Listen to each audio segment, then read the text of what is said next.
Coucou, salut mes amis, comment vous allez? J'espère que vous allez très bien. Bienvenue sur Life AQ avec Lisa, votre présentatrice. J'espère que vous allez très bien. Mais moi je vais très bien. Je passe une très belle soirée et j'ai lu un peu les commentaires sur la vidéo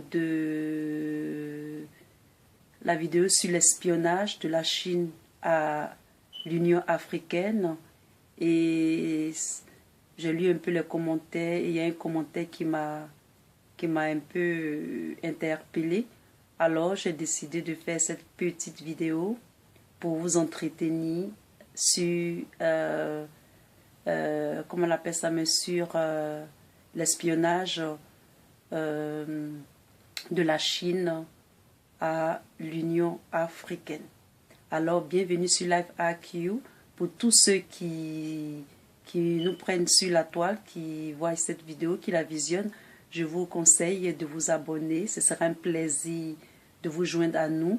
Et je remercie aussi mes abonnés pour tous les coucous, pour tous les big hugs, pour tous les kisses, pour tous les encouragements, les félicitations, de m'encourager, tout ça. Je vous fais plein de bisous et je vous dis merci. Alors, c'est parti pour cette vidéo.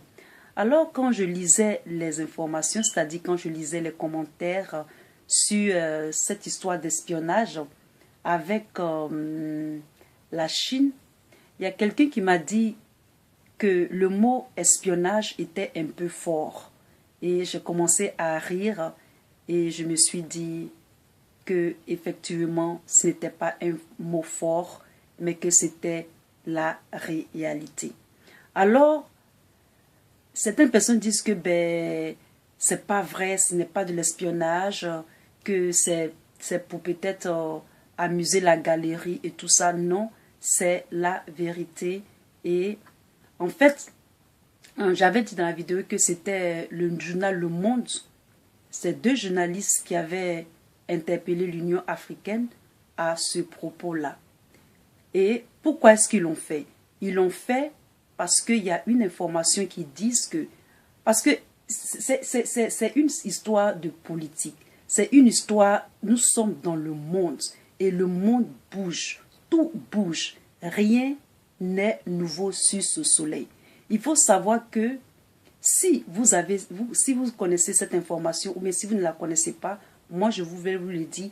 J'ai fait une vidéo sur un certain Edward Snowden. Edward Snowden, c'est un expert qui a travaillé avec une agence de la CIA. Soit c'est de la CIA ou bien c'est une autre agence des services secrets américains.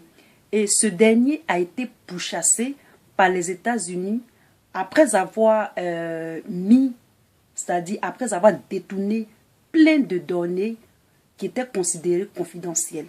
Et donc, c'était même un grand tollé. Et il y a un documentaire même sur YouTube pour ça. Et il a été pourchassé par les Américains et il s'est réfugié après avoir fait le tour, il a demandé de l'aide à Assange, c'est-à-dire Assange de Wikileaks, et avec Assange et tous ses amis, avec tous ceux qui les aiment, tous ceux qui les supportent et tout ça, pour que les informations soient, c'est-à-dire connues par tout le monde entier.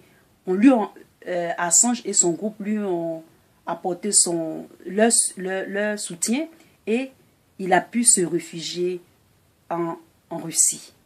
Et donc, il a une agence en Russie qu'on appelle Intercept. Et c'est une agence qui travaille avec, c'est-à-dire ils interceptent toutes les informations informatiques. C'est-à-dire qu'ils ont un service, un service pour exposer tout ce qui se passe, c'est-à-dire la cybernet du monde. Parce qu'il a travaillé avec la CIA. Et puisqu'il a fait des trucs à la CIA, les États-Unis n'ont pas du tout aimé ça. Donc, il s'est réfugié à Moscou. Et c'est ceux-là qui étaient en rapport avec... Ils ont un deal avec le journal Le Monde. Et c'est le journal Le Monde qui a fait sortir cette information-là.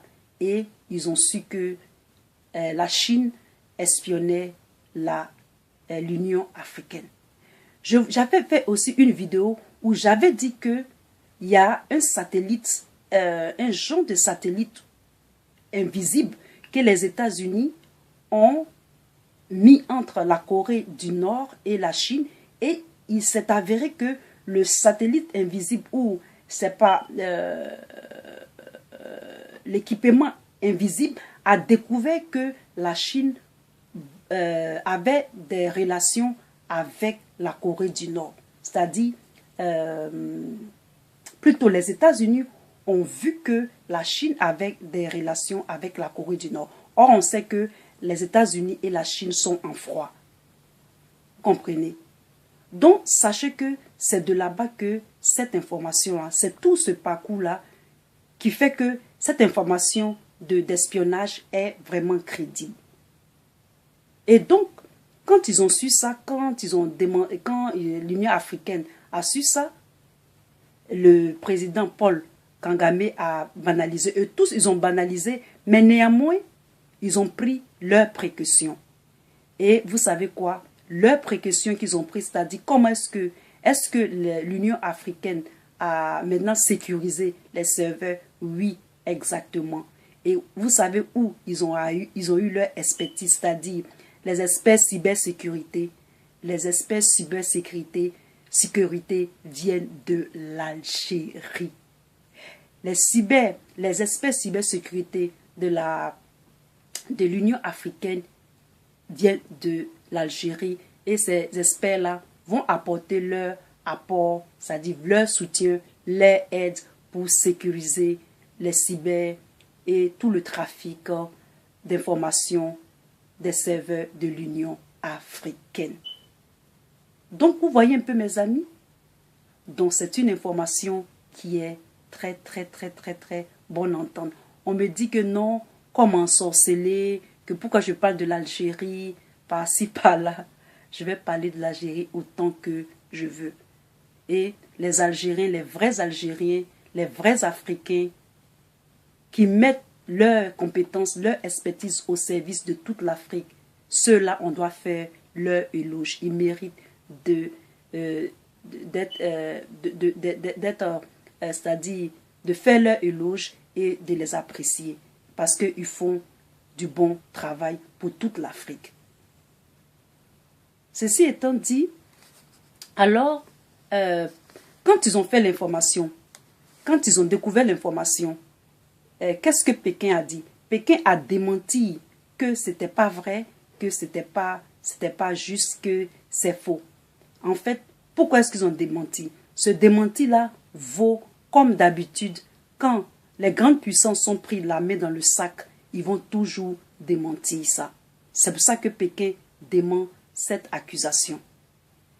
Et donc, qu'ils démentent ou pas, nous, en tant qu'Africains, parce que vous savez quoi? Il y a même un ambassadeur chinois à l'Union africaine. Vous entendez ça, mes amis? Il y a un ambassadeur chinois à l'Union africaine. Les Africains, quand ils font les choses, ils mettent toujours les gens dedans, les étrangers dedans, pour écouter les choses. Comment est-ce qu'ils ne vont pas vous espionner? Moi, je vous dis toujours que j'ai peur des Chinois. Je crains les Chinois, parce qu'on ne connaît pas leur culture. Vous voyez un peu leur politique, la politique de l'enfant unique. Ils peuvent tuer les gens. Deux fois, il y a une information en Afrique subsaharienne. Ils fabriquent des faux médicaments. Ils fabriquent des faux médicaments. Les Chinois fabriquent du faux. On a l'impression qu'ils viennent apporter leur apport, par exemple, leur apport économique, aide. Ils peuvent même créer, qui sait, on ne sait jamais, ils peuvent même créer des ponts qui vont se casser des mains, les gens vont mourir, on ne va même pas savoir. Donc moi, mes frères africains, faisons attention. Les Français, ou bien la politique française, ou les Européens, ou les Américains, etc., etc., on sait qu'ils ont colonisé les Africains, On sait ils ont profité des Africains, mais au moins on sait comment est-ce qu'ils jouent sur le terrain, sur la scène politique. Mais les Chinois, on ne sait pas. Ils sont partout. Donc tout ce que je peux vous dire dans cette vidéo, c'est que il ne faudrait pas qu'on leur donne notre confiance à 100%. Il faut toujours qu'on se méfie des gens. Il faut toujours qu'on soit vigilant. Vigilance oblige avec les Chinois. Qu'ils nous aident ou pas, parce que les aides empoisonnées, les gâteaux empoisonnés, on en a vu et on en a goûté. Donc désormais, nous en tant qu'Africains, il faut que nous fassions attention aux Chinois. Parce que en Afrique subsaharienne, ils ont fait des médicaments qui sont faux. Et les gens étaient obligés de brûler tous ces médicaments.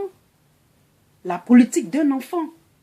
Moi, j'ai eu des amis chinois, j'ai eu des amis chinois et japonais. Mais je préfère les japonais que les chinois. Parce que les chinois, pour moi, pour les peuples africains, il faut qu'on apprenne à les connaître. Il faut qu'on apprenne à connaître leur langue, à parler leur langue. Parce qu'ils sont nouveaux sur la scène politique. Et ils sont partout. Et ils savent qu'en Afrique, l'Afrique, c'est le berceau de l'humanité. L'Afrique, c'est là que tout va se jouer dans les années à venir. Donc, faisons attention. Vigilance oblige. C'était juste votre Lisa sur la toile. Si vous avez aimé cette petite vidéo de prise de conscience, mettez un temps pour moi. Réveillons-nous. Battons-nous. Quel que soit ce que les autres disent de nous, nous avançons et nous faisons notre bout de chemin. Je vous fais plein de coucou, je vous fais plein de bisous et surtout abonnez-vous. Bye. Peace.